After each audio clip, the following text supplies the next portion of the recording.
श्रीमन्नारायण नारायण हरि हरि ओम। श्रीमन्नारायण नारायण हरि हरि ओम। श्रीमन्नारायण नारायण हरि हरि ओम। श्रीमन्नारायण नारायण हरि हरि ओम।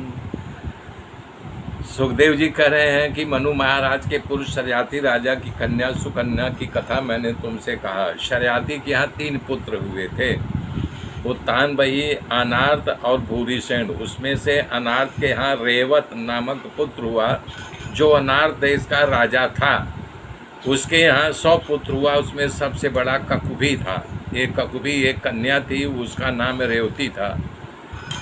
इस रेवती के लिए बहुत सारे शादी के लिए लड़का देखा, परंतु रेवती के पसंद नहीं आया।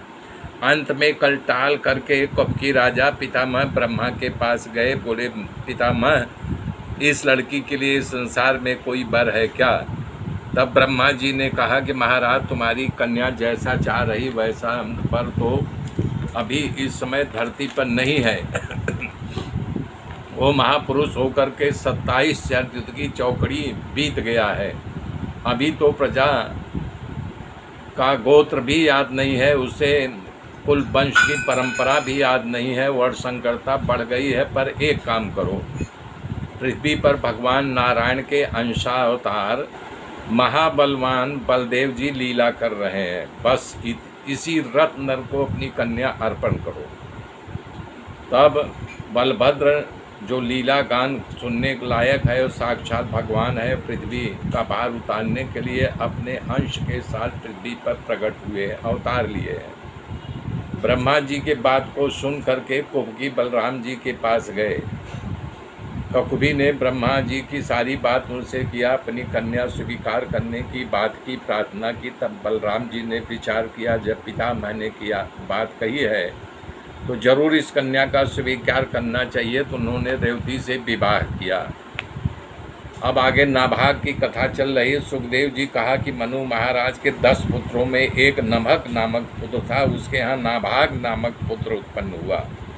वो बड़ा तपस्वी था, उसे बहुत भाई थे। एक दिन नाभाग तप करके घर आया तो उसके भाइयों के बीच में झगड़ा हुआ, इसलिए राजा नभक की संपत्ति की भाइयों ने बंटवारा की। जब बंटवारा किया तो बोले, तेरे हक में पिताजी आए हुए हैं, तो इसलिए उसके भाइयों ने नाभाग का हिस्सा नहीं दिया। तेरे हक में पिताजी आए हुए हैं, तो इसलिए उसके भाइयों ने नाभाग का हिस्सा नहीं दिया। तब नाभाग अपना हिस्सा मांगा तो भाइयों ने, तुम्हारे भाग में पिताजी हैं, उन्हीं के ले जाओ।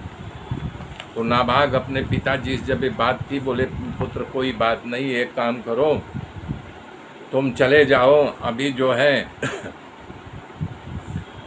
कि मंगल यानी कि जंगल में अंगिरस गोत्र के लोग ब्राह्मण यज्ञ कर रहे हैं। यज्ञ में से कुछ कर्म उनको अगले दिन का खबर नहीं, 6वें दिन का।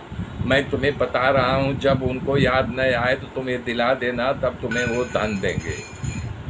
पिता की आज्ञा स्वीकार करके नाभाग ब्राह्मणों के यज्ञ में गया। सचमुच में ब्राह्मणों के 6वें दिन का यज्ञ का जो मंत्र था भूल गए। तब नाभाग ने उनसे कहा कि ये ऐसा ऐसा है, तो उनका यज्ञ पूर्ण कराया। उस कारण से प्रसन्न होकर के ब्राह्मणों ने बचा हुआ तमाम धन नाभाग को दे दिया। और ब्राह्मण जब चले गए तो नाभाग जो है धन इकट्ठा करने लगा। तभी शंकर भगवान विशाल रूप धारण करके वहाँ पर रुद्र भगवान आ गए और बोले कि ये बचा हुआ जो है यज्ञ का भाग मेरा होता है, तुम कौन होते लेने वाले? तब उन्होंने कहा कि मेरे पिताजी ने कहा था, ब्राह्मण मुझे देख गए हैं, तो जाओ तुम अपने पिताजी से पूछ करके आओ, भगवान शंकर ने कहा। तब नाभाग अपने पिता नभक के पास आया और कहा, पिताजी ऐसा ऐसा है, और भगवान बोल रहे हैं कि हमारा इस बचे हुए यज्ञ पर हमारा अधिकार है। तो बोले, बेटा भगवान शंकर सही कह रहे हैं और ये भाग भगवान का ही है। नाभाग भगवान महादेव जी के पास दौड़ करके आया, उनके पैरों पर गिर गया। बोले, आप सत्य कह रहे हैं प्रभु जी, यज्ञ का बचा हुआ धन आपका ही अधिकार होता है। नभग और नाभाग की सत्यनिष्ठा देख करके भगवान ने अपने हाथों से उसे धन दिया बोले तुम्हारी सच्चाई ईमानदारी मैं खुश हूँ। मित्रों मेरे साथ बने रहिए, आगे की गाथा कल सुनाऊंगा। तब तक के लिए जय श्री राम, जय श्री राम, जय